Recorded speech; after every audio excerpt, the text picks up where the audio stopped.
Welcome to the Inspiro Podcast, a podcast exploring personal growth, leadership, strategy, communication, and fulfillment. We are your hosts, Jason Luchtefeld and Bill Woodburn.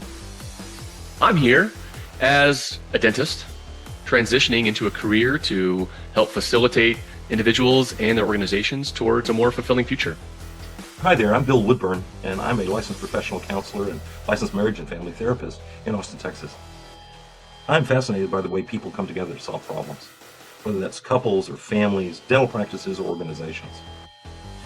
We're going to be exploring a lot of topics, and for us to be able to be free to do that, I have to let you know that this is not intended to be dental advice or counseling advice.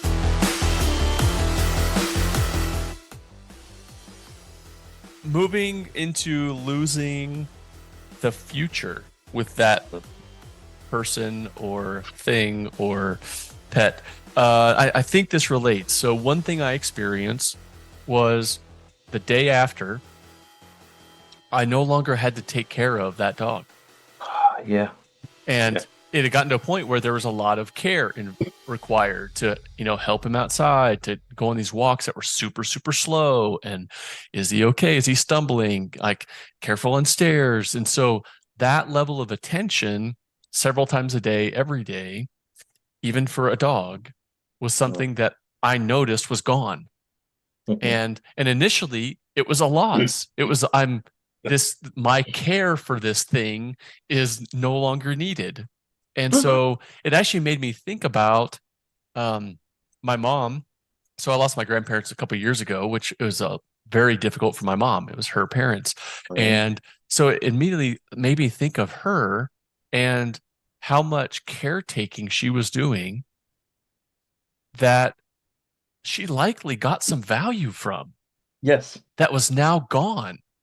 Yep. And it made the potential impact on her a lot more real to me than it was back then. Mm-hmm. So it's not just that we don't have the future with that person or that thing, which I think is also a value, but it's the type of future or what's missing from that future that we may have not realized was such a woven in part of our lives.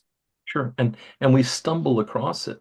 Yeah. Like so many people who've lost a pet will say, I reminded myself that, it was time for their walk and then realized, I won't be walking them again. Right. But the reminder is still there. I had someone who was saying that they would remember that they needed to take their dog for a walk because that was the time. And then remember that they no longer needed to take their dog for a walk.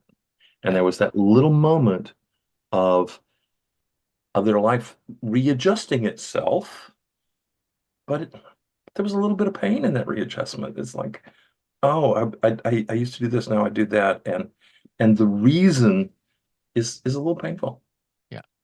Well, I think it's a pretty potent piece. We talk a lot about purpose, and if we lose purpose, that, from my understanding, that's the biggest problem with retirement, is that people lose that daily purpose. And, caring for something or someone is also a huge purpose for some people. And if that's gone, now what? Now who am I? Yes. Now what do I do? And I think that caring for others is a very important innate human activity. And there's this, occasionally people have, I'm going to retire, the kids are gone, I'm not going to care about this, I'm not going to worry about that, I'm just going to go play golf. And it's like, no, you need something to take care of because that's the way we're built. And at least wash your car or something. It's this idea that you're no longer going to have to care for. Yeah, you're right. That's dangerous. That flies in the face of what we know about people. So in those instances, some people will get a new pet. Yeah. Some people, as you just advised, a great place to focus is caring for yourself. Yes. And put yourself as a priority for once and do some things to really figure out what you need. and do those things. And that can be as simple as we hear in who was it that wrote a book? Stanley McChrystal, I think, something like that. Wrote a book called "The Make Your Bed," and he talks about getting up at 4 a.m. and making your bed every morning as a way to start the day with purpose. Mhm. It can be as simple as that to just get things going. Wash your car, whatever it might be. Yes, yeah. There's we have to have purpose. And I think one of the most potent purposes we have is taking care of people or taking care of a thing that is important to us. One of the ways, one of the ways this grief process works, one of the ways we work around grief is memorializing. Is we want to memorialize that thing that is lost in such a way that while we know we've lost that unique thing, we still have that larger connection thing. Mm-hmm. Many, many years ago, I was in Washington, D.C., and of course, I went to uh, the Vietnam Wall, see the names. Got a few friends on that wall. I need, wanted to visit. And right next to it is this marvelous sculpture of nurses, military nurses. And it's got three of them. One's caring for wounded men, and one is, helping, and the other is looking like she's looking for the choppers coming in. And it's just this powerful and moving piece that really memorializes something. And I was talking to the ranger who's there, and he says, it's the weirdest thing. There's almost never a day where there aren't flowers being put on that statue. And I thought, yeah, that's that's a way to memorialize. It's a thank you, but it's also I remember. It's also I'm grieving. It's also, I mean, it's complicated and yet so simple. Uh, I come from a small town, and there was that day in the spring where people went out to the cemetery and cleaned up the cemetery and then had a barbecue. Mm-hmm. It's like that's what we do. We're remembering, we're memorializing, we're connecting with. It helps. Yeah, so culturally, that would be interesting to explore. I don't know much about other cultures and how they handle loss, other than what I've read in like some uh, uh, social psychology history books about tribes that would send their dead off on a raft on the river or something, and different ways of celebrating a life. We have a lot of cemeteries here. Cremation is now more popular, and having an urn and Mhm. whatnot that displays that. There are a number of places around. Well, you see it whenever there's like a bad car accident. People will put something up where that accident was to Yes. memorialize a loved one. Or There's flags that have mast that you right. go around, and it's like, oh yes, this is saying that something of significance happened. Yeah. Uh, Speaking of that, about 10 days after putting my dog down, I received something in the mail from the vet.